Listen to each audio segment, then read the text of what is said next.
Every gardener I have ever met waters their containers the same way, every single day, morning or evening. Hose or watering can, and every single one of them is doing it wrong.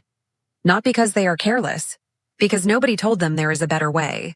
A way that uses no electricity, no timers, no expensive equipment, a way that monks in 16th century Japan used to keep their herb gardens alive through entire dry seasons without touching them once. Today, I am going to show you exactly how to build it in a single afternoon for almost nothing. Plant roots do not want water from above. They want to pull it from below. That is how every plant in nature works. Rain falls, water sinks, roots reach down and drink what they need. Container gardening broke that system. We water from the top. The water runs through too fast. The roots never get what they actually need. The self-watering method restores the natural system. With a bucket, a piece of pipe, and soil you already have. If this is your first time here, subscribe now. Every week we go this deep. Most potting soil has hydrophobic zones, areas where soil repels water after drying out. When you water from the top, water finds the path of least resistance. It runs down the sides, through the drainage holes, and out the bottom. Before most of the root zone gets wet, you see water coming out of the drainage hole. You think the pot is watered? It is not. The root zone in the middle, where most feeding roots are, can be bone dry while the edges are wet. This is why container plants wilt even when you water every day. The water never reaches the roots that need it most. Traditional bottom-up systems understood this 400 years ago. The roots do the work. You keep the reservoir full. This is not a new idea. Sub-irrigation has been documented in Japanese monastery gardens since the 16th century. Monks grew medicinal herbs in ceramic containers, with built-in water reservoirs. The containers allowed roots to reach into a water chamber, drinking exactly what they needed when they needed it. No monk stood over the containers every morning. The system maintained itself for days. The same principle appears in ancient Egyptian irrigation, Indian wicking beds, and the hanging gardens of ancient history, all independently discovering the same truth. Roots prefer to drink from below. Modern science confirmed this in the 1990s. Sub-irrigated plants grow 30 to 50% faster. They use 50% less water, and they show dramatically less disease. The farmers knew. The monks knew. Science just caught up. You need 3 things: a 5-gallon bucket, a smaller container that fits inside, and a piece of pipe about 12 inches long. Step 1. The inner basket.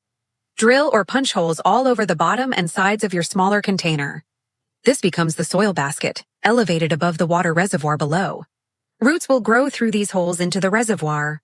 Step 2. The reservoir. The space between the inner basket and the bucket bottom is your water reservoir. This is where the magic happens. 2 to 3 inches deep, enough for several days of water. Step 3. The overflow hole. Drill a hole in the bucket side at the exact level of the inner basket bottom. When water exits this hole, your reservoir is full. You will never overwater. Step 4. The fill tube. Push your pipe into the corner, down to the reservoir bottom. You pour water through this tube, directly into the reservoir, bypassing the soil entirely. Roots draw it up as needed. Step 5. The wicking column. Fill the inner basket with fresh compost-rich potting mix. Then, and this is the detail most guides miss, pack soil tightly through the holes at the basket base so it reaches into the reservoir.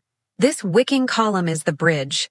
Capillary action draws water up, exactly like a candle wick draws wax. Once established, the system is self-regulating. Tomatoes. The single most water-sensitive container plant. They drop flowers when water is inconsistent. They crack. They develop blossom end rot, not from lack of calcium, but from inconsistent water preventing calcium uptake. Sub-irrigated tomatoes produce 40 to 60% more fruit than top-watered tomatoes in trials. Herbs. Basil, parsley, mint. The most commonly killed container plants. Too little, then too much. In cycles plants never recover from. In a sub-irrigated system, they regulate themselves. Peppers need even moisture more than tomatoes. A sub-irrigated pepper in a 5-gallon bucket produces continuously all season with almost zero intervention. Leafy greens, chard, lettuce, spinach. Fill the reservoir once every 3 to 4 days. The plants do everything else. 3 mistakes. Mistake 1.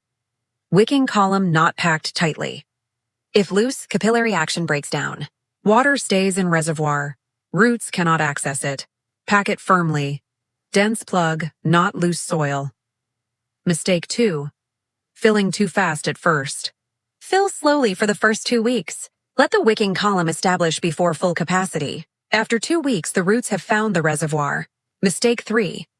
Old compacted potting mix. Old mix loses wicking properties? Start fresh every season. Good soil is what makes the whole system work. 4 to 6 sub-irrigated buckets will produce more food than a couple can eat through a growing season. 2 tomatoes, 1 peppers, 2 herbs, 1 leafy greens. On a balcony 6 feet wide. The water calculation, sub-irrigated bucket uses gallon per week. Top watering uses 3 to 4 gallons, to 4 buckets. 20-week season. Top watering 240 to 320 gallons. Sub-irrigation 80 gallons. Same harvest, 3 times less water. 0 daily effort. That is not a gardening hack. That is a better system. You have been watering from the top because that is what everyone does.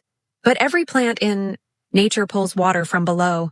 The monks figured this out in the 16th century. Science confirmed it in the 1990s. You can build it this weekend for less than a bag of fertilizer.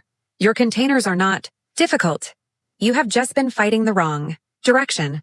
Nature is patient. So are we. Before you go, are you going to build one this weekend? And what are you most excited to grow in it? I read every single one. Your garden is not failing you. It is teaching you. I will see you in the next file.